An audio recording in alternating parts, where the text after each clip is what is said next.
Welcome, friends, to another Wolff Responds. I call this one Trump's Ugly Tax Law because I want to show you how ugly that new law is. The very opposite of big and beautiful. It is really a testament to how far and how badly the American system has fallen when it comes to anything remotely like tax fairness. Mr. Trump didn't invest what's going on. He's only the latest with his Republican dominance of the two houses of Congress in pushing through the burden of taxes being shifted yet again from the rich corporations and those individuals they make rich off of them and onto all the rest of us, the middle class, the working class, the poor, whatever it is you want to call them. And this latest bill does that even worse than before. And that ugliness, because that's what it is, it's ugly to treat people in this way, especially after we've had 40 to 50 years of a massive redistribution of wealth from the bottom and the middle to those at the top. They have no decency there. They have no shame. They're grabbing it all. And this tax law, as I'm going to show you, is another step in this awful, ugly direction. So here we go, and we'll keep it very simple. There are two sources of the taxes that find their way to the federal government. One of them are the taxes paid by businesses, a profits tax. You might think of it as the income tax for business. Their income is called their profit. It's a profits tax. And the other tax is on you and me, on working people. It comes out of our salaries and our wages, directly or indirectly, when we earn them, when we spend them. That varies, but it's not a fundamental difference. The real issue is, who pays?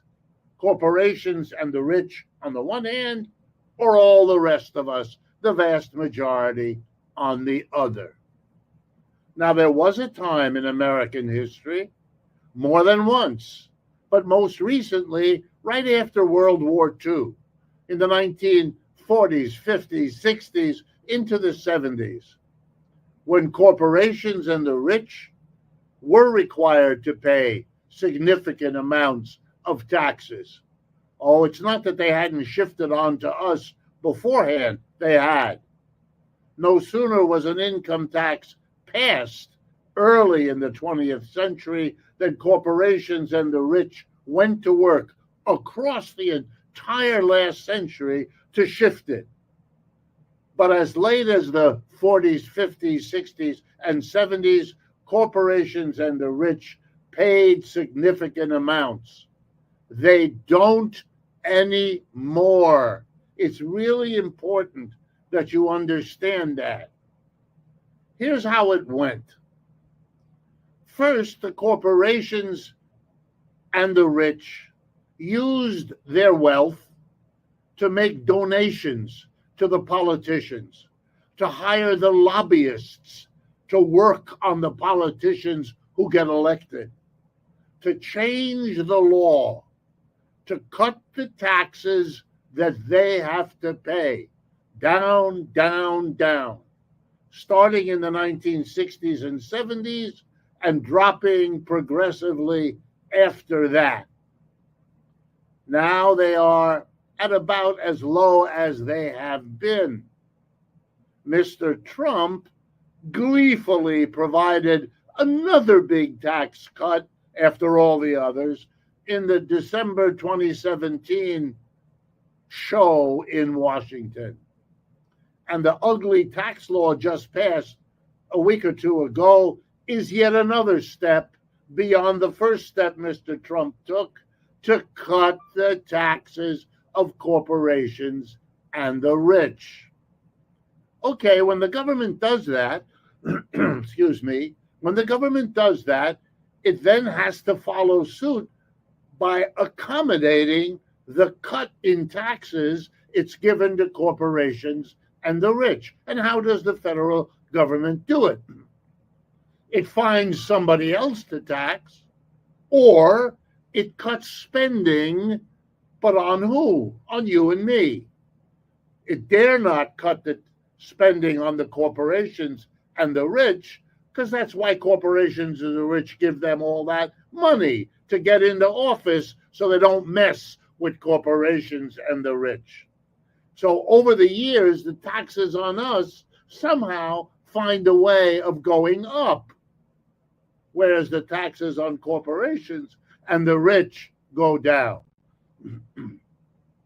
But if you cut taxes on corporations and the rich, and if you raise them on the rest of us, you get a tax revolt from the people. And we've had that in America for the last 30 or 40 years. Doesn't work all the time, but it puts a limit on how much the government can tax us.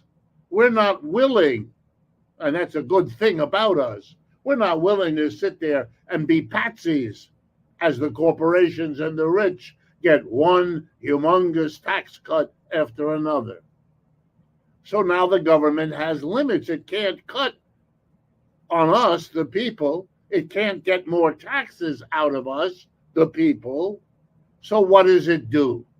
First defense, and that's becoming enormous now, is to borrow money. That way the government doesn't have to tax the corporations and the rich, and it doesn't raise our taxes as much as might provoke a revolt, and it solves the problem by borrowing. And as I have tried to stress so many times, you can understand high finance when I tell you simply, who do the government borrow from? And the answer is corporations and the rich. Why? Because they don't have to pay taxes and can use the money they were going to pay to the government if they were taxed fairly to instead give the government a loan. If you're rich or a corporation, this is called a no-brainer. Instead of being taxed, the government comes, takes your money, like happens to you and me. No, instead, the government doesn't tax you and instead comes a little later and borrows the money from you, promising to pay it back in a year or 2 or 5, and paying you interest in the meanwhile every year. But now we've reached so bad a point in our economy, in our capitalism gone screwy, that the rich people are now not as willing as they used to be to play this game, to lend money to the over-borrowing federal government. That's why the credit agencies, Standard & Poor, Moody's, and Fitch's, have lowered the credit rating of the United States below AAA, what some other countries get. It's not as safe to lend to the United States. Why? Because it has borrowed so much. And why is that? Because corporations and the rich use their politicians, the ones they donate to and own, to make sure they don't have to pay. And they're happy to borrow, but not so happy now because the government is so deeply in debt that they don't want to lend the way they used to. Now the government is stuck. What is it going to do?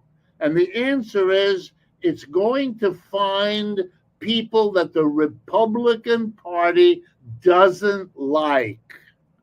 And it's going to find a way to tax them. And that's what's interesting about the new big Trump ugly tax law. Let's take a look. The tariff. The tariffs are the big thing that's new in the world of the government's taxing. But of course, it really isn't new. Tariffs have been part of American history from the beginning.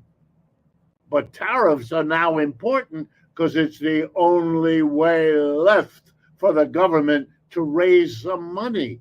And let's see who will end up paying it.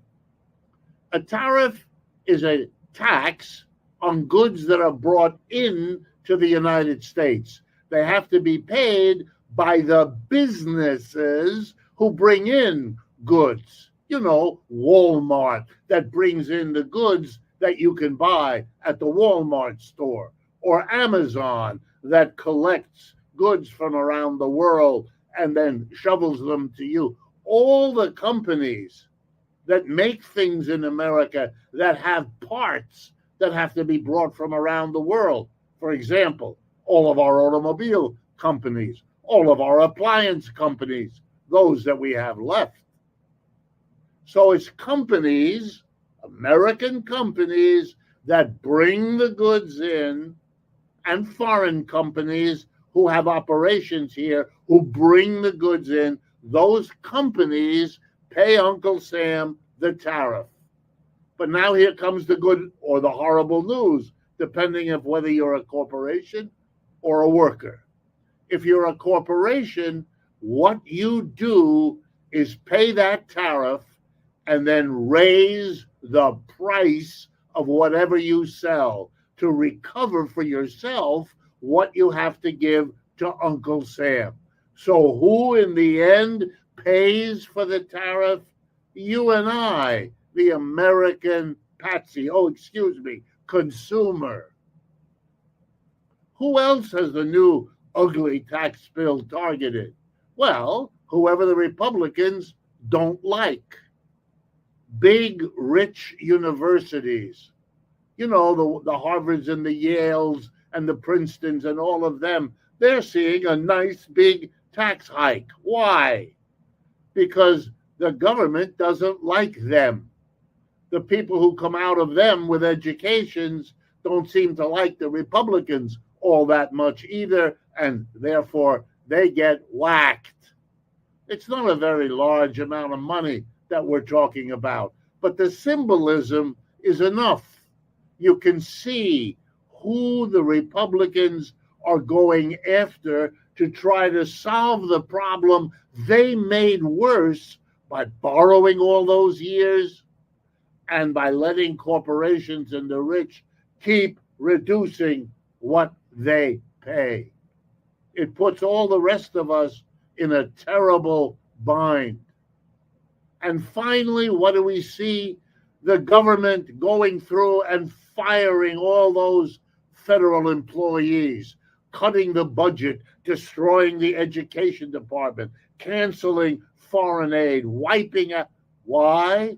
Because they're not willing to tax corporations and the rich, and the corporations and the rich won't even lend them anymore the money because they're too in debt. So they're going to cut savagely across the board and pretend it doesn't cost us anything.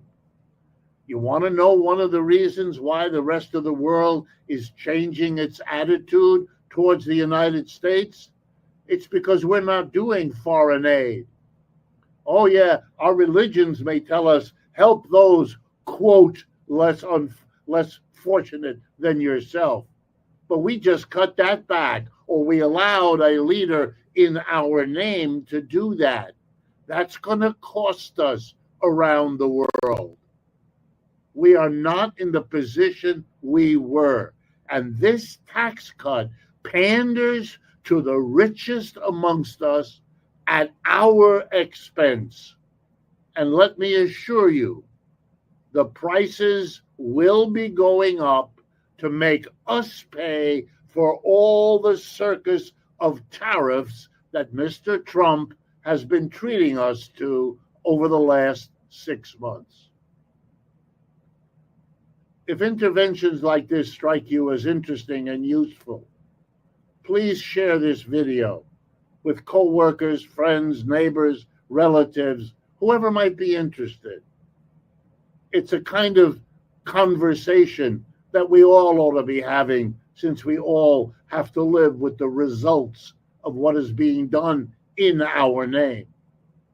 And of course, you know, as I do, that doing this costs money. And if you can help us in that regard, it would be enormously appreciated. Thank you.